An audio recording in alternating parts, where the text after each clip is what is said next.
రాటుదేలిన లోకేష్. ఆనాడులో లోకేష్ ప్రత్యేక ఆకర్షణ గెలిచారు. 3వ తారీఖు ప్రతినిధిగా పార్టీ బాధ్యత మోయగల శక్తులు తనకు ఉన్నాయని లోకేష్ నమ్మకం కలిగించారన్నమాట. ఆనాడులో ప్రసంగం లోకేష్ నిశ్చితంగా గమనిస్తే ఆయన కనిపిస్తుంది. గతంలో కొంత పొరపాటు గురైనట్టు కనిపించేది. తెలుగు భాషపై అంతగా పట్టు కూడా ఉండేది కాదు గతంలోనే. ఇటీవల ఢిల్లీలో కుటుంబ సభ్యులతో కలిసి ప్రధానమంత్రి నరేంద్ర మోడీ లోకేష్ కలుసుకోవడం ప్రధానమంత్రి వారితో మాట్లాడడం తెలిసింది. ఈ సందర్భంగా లోకేష్ కొన్ని సూచనలు చేయడంతో పాటు ఆయనలో తాను గమనించిన మార్పు గురించి కూడా ప్రధాని మోదీ ప్రస్తావించారు. మీలో పరిణితి కనిపిస్తే ఆత్మవిశ్వాసం తనుసులాడుతుంది. మీ ప్రసంగాలు మార్పు సృష్టిగా కనిపిస్తే ఈ మార్పు నేను గమనించాను. మీరు ఇప్పుడు అనసుగా ప్రశ్నిస్తున్నారని ప్రధాని ప్రశ్నించారు. అదే సమయంలో చంద్రబాబు నాయుడు నుంచి బయటపడి సొంతంగా ఎదిగే ప్రయత్నం చేయాలని కూడా నారా లోకేష్ని ప్రధాని సూచించారు. ప్రధాని పరిశీలన నిజమే. గతంలో పోలిస్తే లోకేష్ ఇప్పుడు రాటుదేలారు. నిజం చెప్పాలంటే ముఖ్యమంత్రి చంద్రబాబు ఉపన్యాసాలు ప్రజలను ఆకట్టుకునే విధంగా ఉండవు. ఆయనకు అంతటి వాగ్దాటి కూడా లేదు. 2019 పూర్వం తెలుగులో మాట్లాడడానికి త్వరపాటున లోకేష్ ఇప్పుడు అనర్గంగా మాట్లాడుతున్నారు. లోకేష్ భాష కూడా బాగా మెరుగైంది.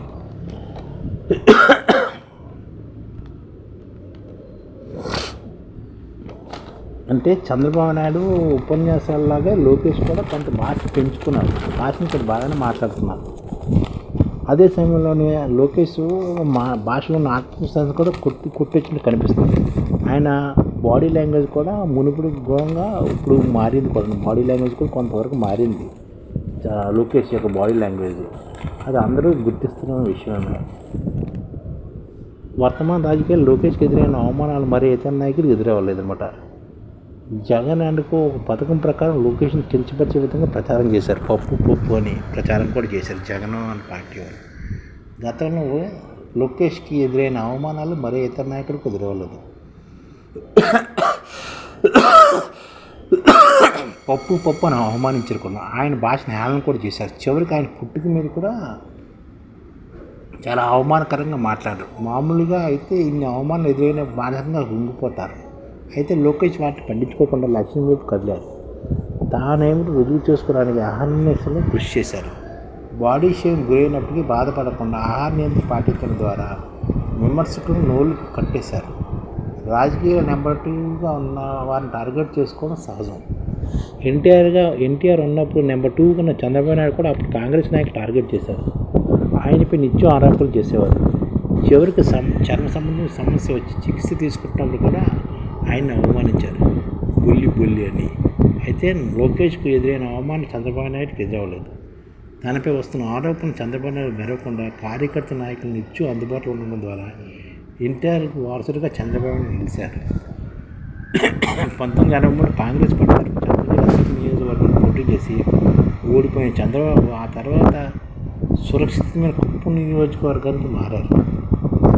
చంద్రగిరి ఓడిపోయిన తర్వాత ఈయన ఏం చేశారు, సురక్షితమైన నియోజకవర్గం కుప్పంగా మారారు. కానీ లోకేష్ అలా చేయలేదు. సంక్లిష్టమైన మంగళగిరి నుంచి మొట్టమొదటిసారి పోటీ చేసిన ఆయన ఓడిపోయారు. మంగళగిరి నుంచి పోటీ చేసి ఉండాల్సింది కాదని అప్పట్లో చాలామంది అభిప్రాయపడ్డారు కూడా. ఎందుకంటే మంగళగిరిలో 1993 నుంచి 2025 వరకు తెలుగుదేశం 3-4 సార్లు గెలిచింది. అందుకనే మంగళగిరి ఇందులో పోటీ చేయడం అంత కరెక్ట్ కాదని అప్పట్లో వాడినమాట. లోకేష్కు వెతుక్కోమని చాలామంది సలహా కూడా ఇచ్చారు. కానీ లోకేష్ సురక్షితమైన నియోజకం వెతుక్కోకుండా ఎక్కడ పుట్టుకున్నామో అక్కడే వెతుక్కోవాలని అన్నట్టుగా పట్టుదల ప్రదర్శించి గత ఎన్నికలు 2024 ఎన్నికల్లో తాను ఓడిపోయిన మంగళగిరి నుంచి 91,000 పైకి మెజార్టీతో గెలిపించారు. ఆయనలోని ధైర్యానికి పట్టుదలకు ఇది ఒక నిదర్శనం. ఈ నేపథ్యంలో కడపలో జరిగిన మహానగరంలో లోకేష్ పార్టీ వర్కింగ్ ప్రెసిడెంట్ పదవి అప్పగించాలని పలువురు ప్రతిపాదించారు కూడా. నిజానికి ఆయన ఇప్పుడు రాజకీయ ప్రధాన కార్యదర్శిగా మాట్లాడుతున్నప్పటికీ పార్టీ నిర్వహణ బాధ్యతలను ఇప్పటికే లోకేష్ చేపట్టారు. ముఖ్యమంత్రిగా చంద్రబాబు ప్రభుత్వ కార్యక్రమాలు బిజీగా ఉన్నందున పార్టీ బాధ్యతను లోకేష్ చూసుకుంటున్నారు. పార్టీలోని సీనియర్ నాయకులు కూడా ఆయన నాయకత్వం ఎప్పుడూ అంగీకరిస్తున్నారు. కార్యకర్తలు కూడా లోకేష్ నాయకత్వం పట్ల నమ్మకం కూడా ఏర్పడుతుంది అని చాలామంది చెప్తున్నారు. జగన్ అధికారంలో ఉన్నప్పుడు దారుణ హత్యకు గురైన చంద్రయ్య అనే పార్టీ కార్యకర్త కుమార్తెకు ప్రభుత్వ ఉద్యోగం ఇప్పించడం లోకేష్ పట్టుదలతో కృషి చేశారు. దీంతో ఆయనపై కార్యకర్త భరోసా కూడా కొంతవరకు ఏర్పడింది. ఇప్పుడు ప్రజానాయకులుగా గుర్తింపు పొందిన లోకేష్ ముందున్న కర్తవ్యం ప్రజలతో నేరుగా సంబంధాలు ఏర్పరచుకోవడం, అంటే ప్రజల్లోకి వెళ్ళడం ద్వారా ప్రజామోదం పొందే ప్రయత్నం ఆయన ఇప్పటికీ మొదలుపెట్టారు. పార్టీ వ్యవహారాల్లో ఆయనకు చంద్రబాబు ఇప్పుడు కూడా స్వేచ్ఛ ఇస్తున్నారు.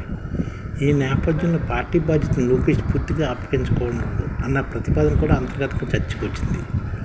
ముఖ్యమంత్రిగా చంద్రబాబు తిరిగి లేకుండా ఉన్నందున పార్టీ జాతీయ అధ్యక్షుల పదవిని లోకేష్కి అప్పగిస్తే తప్పేమిటని, ఇవాళ కాకుండా రేపైనా తానే వారసుడు కదా, చంద్రబాబు యాక్టివ్గా ఉన్నప్పుడు పార్టీ బాధ్యతలు పూర్తిగా ఆయనకు అప్పగిస్తే నాయకత్వ మార్పు సాఫీగా జరిగిపోతుందని అన్న అభిప్రాయం కూడా బలంగా ఉంది. అంటే ఇప్పుడే పార్టీ బాధ్యతలు అప్పగిస్తే ఆయనకి నాయకుడిగా చేయాలనే అభిప్రాయం కూడా ఉందన్నమాట. ప్రజాస్వామ్యంలో ఉన్నంత వరకు చంద్రబాబు ముఖ్యమంత్రి కొనసాగుతారు. మూడో తరం ప్రతినిధిగా లోకేష్ను పార్టీ జాతీయ అధ్యక్షుడిగా ప్రకటిస్తే ఇటు ప్రభుత్వం అటు పార్టీ వాళ్ళు మరింతగా సమర్థవంతంగా పరీక్షించమనే అభిప్రాయం కూడా ఉందన్నమాట. లోకేష్ పార్టీ కార్యనిర్వహణ అధ్యక్షుడి పదవి కట్టబెట్టిన చంద్రబాబు నాయుడు నీళ్ళలోనే ఆయన పని చేయాల్సి ఉంటుంది. ఈ కారణంగా తెలుగుదేశం పార్టీ తదుపరి వరుసగా లోకేష్ను ఇప్పుడే ప్రకటించాలని పలువురు భావిస్తారు. చంద్రబాబు కూడా దీనికి ప్రతిపాదనలో సుఖంగా ఉన్నారు. అయితే చంద్రబాబు యాక్టివ్గా ఉన్నప్పటికీ ఆయన పక్కన పెట్టి నాయకత్వం చేపట్టాలన్న అప్రద తమకు చుట్టుకున్న అభిప్రాయంతో చెబుతున్నారు. చంద్రబాబు ఆయురాయులు ఉన్నంత వరకు ఆయనను పార్టీ అధ్యక్షుడిగానే ఉంచి ధిక్కరించకుండా ఉండాలని తెలుగుదేశం అనుకుంటుంది. 1980 తెలుగుదేశం పార్టీ స్థాపించినప్పుడు ఎన్టీఆర్ 13 ఏళ్ళు మాత్రమే పార్టీ అధ్యక్షుడిగా కొనసాగా, అంటే 1982లోని తెలుగుదేశం పార్టీ స్థాపించిన ఎన్టీఆర్ 13 ఏళ్ళు మాత్రమే అధ్యక్షుడిగా కొనసాగారు. చంద్రబాబు 30 ఏళ్ళకు మించి పార్టీకి అధ్యక్షుడిగా ఉన్నారు. ఈ 30 ఏళ్ళు ఎన్నో ఆటపోలు తట్టుకుని తాను నిలబడమే కాకుండా పార్టీని కూడా నిలబెట్టారు చంద్రబాబు నాయుడు. ఈ నేపథ్యం చంద్రబాబు పర్యవేక్షణలో లోకేష్ పార్టీ బాధ్యత చేపడితే ఇటు కార్యకర్తలు అటు ప్రజలు కూడా భరోసా ఏర్పడే అవకాశం ఉంది.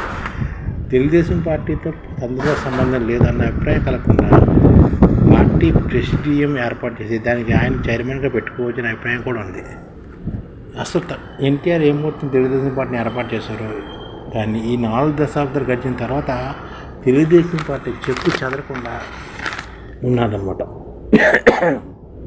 ఇప్పుడు పార్టీలోకి తెలుగుదేశం పార్టీలో కొత్త తరం వచ్చింది.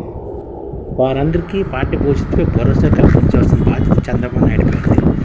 చంద్రబాబు నాయుడు తరానికి చెందినవారు, లోకేష్ ఈ తరానికి చెందినవారు. నిర్ణయాలు తీసుకొని చంద్రబాబు మించిన ధోరణి చాలా వరకు అవలంబిస్తారు. చాలా వరకు సాధ్యమైన ధోరణి చంద్రబాబు నాయుడు అవలంబిస్తారు. లోకేష్ మాత్రం ఈ తరానికి అనుగుణంగా వేగంగా నిర్ణయాలు తీసుకుంటారు. అదే సమయం సీనియర్లు అనుభవజ్ఞుల సలహాలు కూడా లోకేష్ తీసుకుంటారు. జగన్మోహన్ రెడ్డి డి అంటే డి అనడానికి ఆయన సిద్ధంగా ఉన్నారు లోకేష్. 2029 ఏ కారణం వల్ల నేను జగన్ రెడ్డి అధికారంలోకి వస్తే పరిణామాలు ఎలాగ ఉంటాయో లోకేష్ తెలుసు. అయినా తగ్గేది లేదు అన్నట్టుగా లోకేష్ అడుగులు వేస్తున్నారు. లోకేష్ చేతితో తెలుగుదేశం పార్టీ భవిష్యత్తు భద్రంగా ఉంటుందన్న నమ్మకాన్ని కార్యకర్తలు కల్పించిన బాధ్యత చంద్రబాబు అన్నమాట. చంద్రబాబు మహాదేశం తెలుగుదేశం పార్టీని లోకేష్ నడిపించడానికి నిజానికి ఇదే సరైన తరుణం. ఇప్పుడు పార్టీ బలంగా ఉంది. మాజీ ముఖ్యమంత్రి ప్రజల్లో కోపం ఇంకా పోలేదు. నాయకత్వ మార్పిడికి ఇంతకంటే మంచి తరుణం ఏముందని చాలామంది అంటున్నారన్నమాట. తెలంగాణలో కేసీఆర్ కూడా పార్టీ నాయకత్వం కుమార్ కేటీఆర్ బదిలించాలని అనుకుంటారు. ఈ క్రమంలో పార్టీ కార్యనిర్వహణ అధ్యక్షుడిగా కేటీఆర్ నియమించారు. అయితే కేసీఆర్ నియమనం నుంచి ఆయన బయటపడక ముందే ఎన్నికలు రావడం, పార్టీ అధికారం కోల్పోవడం జరిగింది. పార్టీ కార్యనిర్వహణ అధ్యక్షుడిగా కార్యకర్త సంబంధాలు పటిష్టం చేసుకోవడంలో కేటీఆర్ విఫలమయ్యారు. ఇప్పుడు పార్టీ అధికారం లేదు కనుక కేటీఆర్ నాయకత్వం ఆయన సోదరి కవిత కూడా వ్యతిరేకిస్తున్నారు. కేటీఆర్ నాయకత్వం తాను పనిచేయనని ఆమె కవిత ప్రకటించారు కూడా. చంద్రబాబుకి ఈ సమస్య లేదు. లోకేష్ కూడా సోదరుడు ఉండి ఉంటే నాయకత్వం కోసం పోటీ పడేవారు. దివంగత రాజశేఖర రెడ్డి కేసీఆర్ కుటుంబంలో అన్నా చెల్లెల అధికారం కోసం పోటీ పడడం చూస్తున్నాం. చంద్రబాబు లోకేష్ ఒక్కడే వారసుడు కనుక ఈ బెడద కూడా లేదు. కాళ్ళు చేయి సరిగ్గా ఉన్నప్పుడు అన్ని చక్కదిద్దుకోవాలని అంటారు. చంద్రబాబుకు 75 ఏళ్ళ వయసు వచ్చినప్పటికీ మానసికంగా శారీరకంగా ఆయన దృఢంగానే ఉన్నారు. ఈ నేపథ్యంలో తెలుగుదేశం పార్టీ కొత్త తరం నాయకులను అందించడానికి చంద్రబాబు దృష్టి పెట్టాలి. సభ్యులు స్వస్తి చెప్పి లోకేష్ని పార్టీ జాతీయ అధ్యక్షుడిగా నియమించే విషయంలో ఆయన ఒక నిర్ణయం తీసుకోవాలి. తదుపరి ఎన్నికలు ఇంకా 4 ఏళ్ళు వ్యవధి ఉంది. ఇప్పుడే పార్టీ బాధ్యతలు లోకేష్ చేపడితే ఎన్నికల నాటి మరింత రాడుదేలుతారు. లోటుపాట్లు ఏవైనా జరిగినా సరిదిద్దడానికి చంద్రబాబు ఉండనే ఉన్నారు. పార్టీని కార్యనిర్వహణ రద్దు బాధ్యత చేపట్టిన వారు విజయవంతమైన దాఖలాలు పద్ధతులు లేవు. తెలుగుదేశం సీనియర్ నాయకుడు ఒకరు ఈ విషయం ప్రస్తావిస్తూ లోకేష్కు పార్టీ బాధ్యతలు అప్పగించడానికి ఇంతకు మించిన తరుణం ఏముంటుందని ప్రశ్నించారు. శాసనమండలి సమావేశాలు ప్రభుత్వం తరపున ప్రతిపక్షాలు ఎదుర్కొనే బాధ్యతలు లోకేష్ సమర్థవంతంగా నిర్వహించారని, శాసనమండలిలో వైసీపీకి మెజారిటీ ఉన్న గమనార్హమని, ప్రతిపక్ష నాయకులు బొత్స సత్యనారాయణ ఉన్నారని, అయినప్పటికీ లోకేష్ ఏమాత్రం భయం లేకుండా తొరుగు లేకుండా ప్రతిపక్షాలను నీటుగా ఎదుర్కొన్నారని, దీంతో లోకేష్ తక్కువ అంచనాన్ని వీలు లేదని, ఆయనలో సరుకు ఉందని ప్రతిపక్షాలను ఇప్పటివరకు వ్యాఖ్యానించకుండా అంటే ఇప్పుడు లోకేష్లో సరుకు వచ్చిందనమాట. లోకేష్లోనే సబ్జెక్ట్ వచ్చింది. అందుకనే ఆయన పార్టీని ముందుకు తీసుకెళ్ళగలరని, పార్టీ బాధ్యత స్వీకరించిన లోకేష్ కన్నా సుముఖంగా ఉన్నందున ఆయనకు ముందు అభినందనలు చెబుదామని, 2020 పార్టీ మళ్ళీ విజయం సాధించాలని, పార్టీ పరంగా తీసుకొని దిద్దుబాటు చర్యపై లోకేష్ గారిని దృష్టి పెట్టాలని, చంద్రబాబులో మొహమాటం ఎక్కువని, లోకేష్లో అలా కాదని కరాఖండిగా వ్యవహరిస్తారని అంటారన్నమాట. తండ్రి నుంచి తనని రుజువు చేసుకోవాలని పట్టుదల కూడా లోకేష్లో ఉందని చాలామంది చెప్తున్నారు. అన్ని మంచి స్వప్నాలు అన్నట్టుగా పార్టీ నియమావళికి అనుగుణంగా నాయకత్వ మార్పు చంద్రబాబు శ్రీకాంత్ చుడతారా లేదంటే మరి కొద్ది రోజులు ఆగాల్సిందని, పార్టీలో కట్టుతప్పుతున్న నాయకులను శాసనసభ్యులు కట్టడి చేసే విషయంలో కూడా చంద్రబాబు మొహమాటం అడ్డు వస్తుందట. ఇది అంతిమంగా పార్టీని నష్టం చేస్తుందని, ఇలాంటి లోటుపాట్లను అధిగమించిన అవసరమని మహానాడు ఉపన్యాసం ద్వారా లోకేష్ తండ్రి గిఫ్ట్కి చాలా మెరుగ్గా రుజువు చేసుకున్నారని, నాయకత్వం అప్పేసే పార్టీల క్రమశిక్షణ మరింతగా ఆయన పాదుకొలుపుతారని నాయకులు అంగీకరిస్తున్నారు. తనకు పార్టీ బాధ్యతలు అప్పచేసి తెలుగుదేశం పార్టీ భవిష్యత్తును డోకా ఉండదని లోకేష్ ఎప్పటిగా రుజువు చేసుకున్నారు. కడప మహానాడులో ఈ విషయాన్ని రుజువైంది కూడా. కడప మహానాడు వేదికగా లోకేష్ నాయకత్వం అప్పగించే విషయం తెర మీదకి కూడా వచ్చింది. రాజకీయంగా తెలుగుదేశం పార్టీ తలపడుతున్న వైసీపీ అధినేత జగన్మోహన్ సొంత కడప జిల్లా అయినందున మహానాడులో ఆయనకు నాయకత్వ బాధ్యతలు అప్పగించే విషయంలో ప్రకటన చేసి ఉంటే బాగుండేదని కొందరు పార్టీ నాయకులు అభిప్రాయపడుతున్నారు. ఎవరన్నా కాదన్నా తెలుగుదేశం పార్టీ బాగా నాయకుడు లోకేష్ మాత్రమే కనుక చంద్రబాబు కొనసాగిన నాయకత్వ మార్పు జరగడం అవాంఛనీయం అని తెలుగు శ్రేణులు కూడా అభిప్రాయపడుతున్నారు. మొత్తానికి నాయకత్వ మార్పు నిర్ణయం జరిగిపోయింది. ముహూర్తం ఖరారు కావడమే మిగిలింది. సో లోకేష్ని ముందస్తుగా శుభాకాంక్షలు చెప్పాలని తెలుగుదేశం కార్యకర్తలు అంటున్నారు. అంటే ముహూర్తం మొత్తానికి నాయకత్వ మార్పిడికి నిర్ణయం జరిగిపోయింది, లోకేష్కి ఇస్తారని. కానీ ముహూర్తం మాత్రమే మిగిలిందట. ఏదైనా అని కొంతమంది చెప్తున్నారు. ఏదైనా లోకేష్ భవిష్యత్తులో తెలుగుదేశం నాయకుడు అవుతారని అనుకుంటున్నాను. ఎందుకంటే చంద్రబాబు నాయుడు ఆల్రెడీ లోకేష్కి నాయకత్వం ఇవ్వడానికి అన్ని మార్గాలు సుగమం చేశారన్నమాట. అతనికి పోటీ ఎవరు లేరుకున్నాను.